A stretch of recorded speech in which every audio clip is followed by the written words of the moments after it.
Ó mà wá lágbára báyìí o. Lóní yàjó lá ní ká sáré mú eléyìí wá fún yín. Tí ẹ bá ní ẹ ò ní wọ̀n kún, àwa náà ò ní gbà láàbọ̀. Ta lẹni tó ń sọ eléyìí? Ẹnu ẹni tí ó jẹ́ K1 The Ultimate, òun ni ọ̀rọ̀ yìí mà ti ń jáde sí ẹni tó jẹ́ gómìnà ìpínlẹ̀ Ògùn àti gbogbo àwọn ọmọ oyè pátápátá, pẹ̀lú gbogbo àwọn ìdílé lọ́balọ́ba àti àwọn afọbajẹ ní ìlú Ìjẹ̀bú. Tí ẹ ò bá gbàgbé,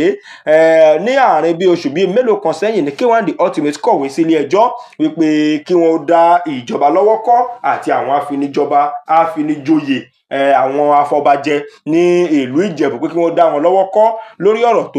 tó ń jà ràìnràìn lọ́wọ́ lórí àjọba. Nínú àtẹ̀jáde kan tó wá jáde tó jẹ́ wípé òun náà ló sì jẹ́ wípé ó sì fresh nígboro ayé, wọn ní ọjọ́ 14 oṣù kínní ọdún tá a wà yìí, òun ni wọ́n rí àtẹ̀jáde ọ̀hún láti ẹnu ẹni tí ó jẹ́ agbẹjọ́rò ìyẹn fún K1 The Ultimate, Dr. Wahab Shittu, tí ó ti ń ṣàlàyé tó sì sọ wípé kí ẹni tó jẹ́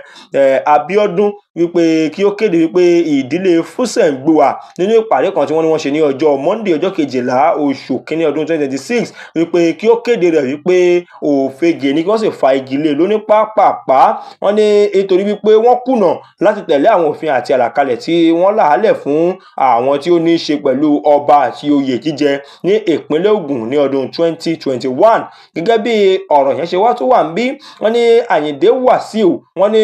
ó bu ẹnu àtẹ́ lu ìṣèjọba àwọn tí wọ́n jẹ́ afọbajẹ ní ìlú Ìjẹ̀bú, tó lè jẹ́ wípé wọ́n ní eléyìí náà ni ó fi ní pé òun ò ní gbà wípé ilé tí oyè náà kàn, òun náà ló gbọ́dọ̀ jẹ oyè ọ̀hún, kí wọ́n sì fi ọmọ oyè gangan fi jẹ oyè ní. Ó wá ní wípé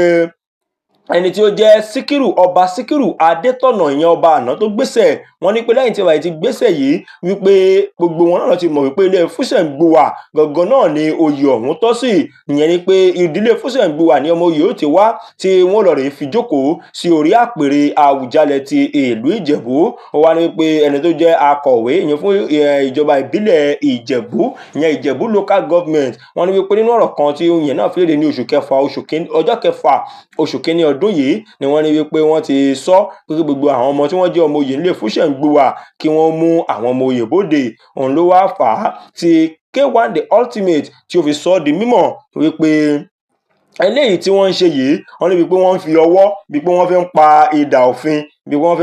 òfin ìfọbajẹ lójú ni. Ó wá ní pé ní ọjọ́ 12 oṣù kínní yìí, níbi kan tí wọ́n pè ní ilé ìtura Beach Road ní Ìjẹ̀bú Òde, ni wọ́n ní àwọn ọmọ oyè tí wọ́n ní pé wọ́n kóra wọn jọ rẹ́kẹrẹ́kẹ́ pẹ̀lú àwọn afọbajẹ, ibi tí wọ́n ti ń ṣe ìpàdé, tó jẹ́ pé wọ́n ní wọn ò gbà kí ẹnikẹ́ni kí ó wọlé sínú ilé ìtura ọ̀hún. Ó ní wọ́n kó àwọn ẹ̀ṣọ́ aláàbò pẹ̀lú àwọn agbófinró tó kó bọn dání lọ́wọ̀ọ̀wọ́ ní àbáwọ̀ inú ilé ìtura ọ̀hún. Ó wá ní wípé eléyìí náà níbi ìdúnkòokò mọ́ni ni, kí gbogbo àwọn tí wọ́n ń pè lọ́mọ oyè kò sí ọmọ oyè kankan nínú wọn. Òun ló wá fà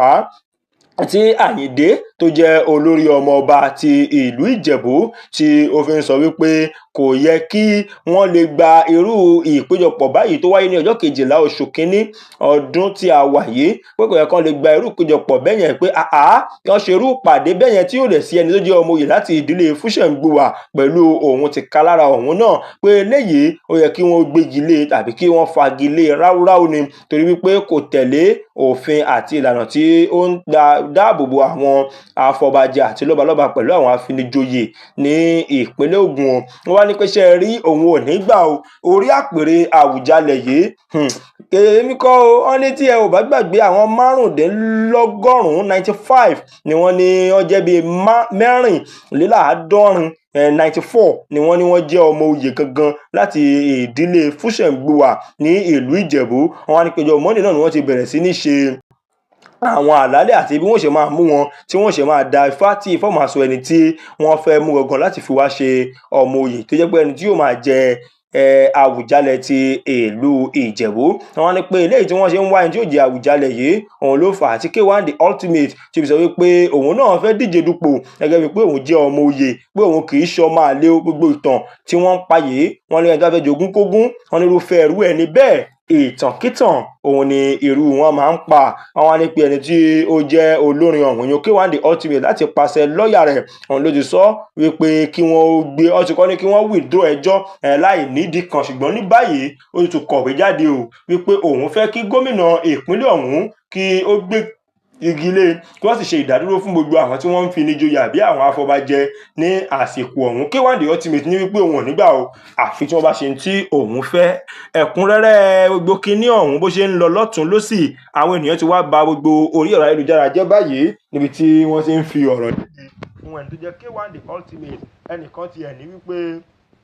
tí wọ́n bá fi irúfẹ́ K1 The Ultimate yìí Adéfìlà Wálé lórúkọ ẹni ọ̀hún nínú àwílé comment section, ó ní tí wọ́n bá fi K1 The Ultimate di Àwùjalẹ̀, ó ní ó ṣeéṣe kó jẹ́ pé ìpasẹ̀ tí Aláàfin tọ̀ ò ní K1 The Ultimate ló máa ti ẹnikẹ́ni ò ní jọ́ lójú o. Bákan náà ni ẹnìkan náà ní kí wọ́n fi K1 The Ultimate jẹ Àwùjalẹ̀ Fújì. Ṣeun Ọláwọ̀nyí ló sọ eléyìí, tí ẹnìkan sì sọ wípé kò sí bí ẹ ṣe fẹ́ ṣe èyí tí Ọlọ́run bá sọ pé yóò ṣẹlẹ̀ báyìí òun náà ni yóò ṣe, pé èyí ó wà wí tòlúwa òun